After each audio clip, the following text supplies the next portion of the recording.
For any fan out there looking forward to an NBA Youngboy and Rod Wave collab tape, it does not appear that we're going to be getting that thing anytime soon, but maybe not for the reason you think.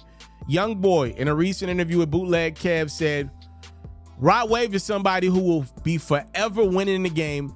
I think he loved what he do. I think he's so positive. I think he's so taken into people of how he feel. I think that him doing a tape with me would be a setback for him. My image is messed up.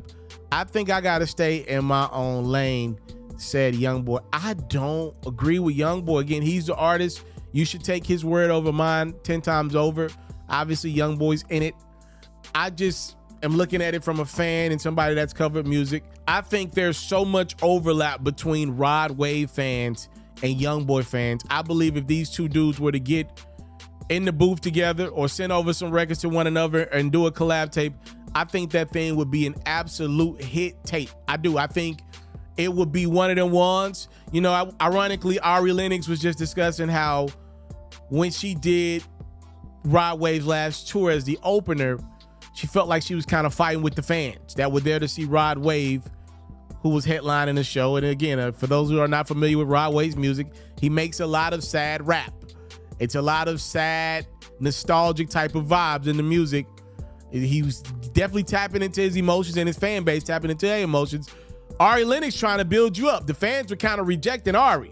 I don't think that would be the case with Youngboy. Youngboy has always tapped into his side, his own demons. One of the biggest credits I've always given Youngboy is that he's admitted things about himself and his music that I think made his fan base feel comfortable and vulnerable to listen to him. Same could be true about Rod Wave.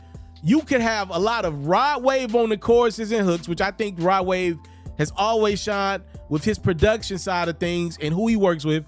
And then a Youngboy on these records giving these things that bounce. If you can mix them two things, man, I think a Youngboy Rod Wave tape would be crazy. Now, I would wait to do it until Youngboy can get out of Utah and tour, because something like that, that's a $40 million payday. That's a lot of money in that. Rod Wave's already doing arenas by himself. I believe Youngboy, if he were home, could do arenas by himself. You mix them two dudes in, are we talking about small stadiums?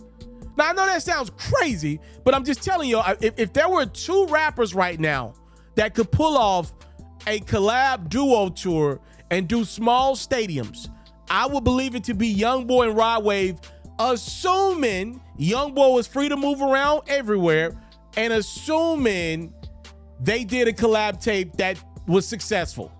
Under them guidelines, which I think it would be, I think there's $40–50 million of payday in a Youngboy Rod Wave collab tape.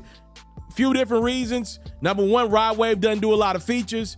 And number two, if you remember, anytime Youngboys did a collab tape, well, the unfortunate part is it seems like once you do a collab tape with you, he don't like you no more. That Moneybagg Yo collab tape, Fan Babies, and the joint that he did with Kevin Gates, to me, them things both went. Them two of my favorite tapes when they came out. So yes, I think Youngboy and a very hot Rod Wave would make some magic together, and I think the fans would accept it. More importantly, time, love, and support. Y'all let me know what y'all think. This is just my opinion. Youngboy says it's probably not going to be a Rod Wave Youngboy collab tape because he thinks he would hurt Rod Wave's image. I don't think that at all. I don't think Rod Wave is trying to be a mainstream darling. His music just resonates with people all over. I want to salute you, homie, you know, for building your own thing and doing your own thing. Why build theirs when I believe I can build my own? You've already done it, or I wouldn't be here. I'm already the only elite sports and music journalist in the game today. My goal is simple, to be the best there's ever been. So, please don't go. Make sure you subscribe and follow the journey. It truly means everything to me. I tell stories, I talk music, I cover sports, I am culture, I am Pharaoh.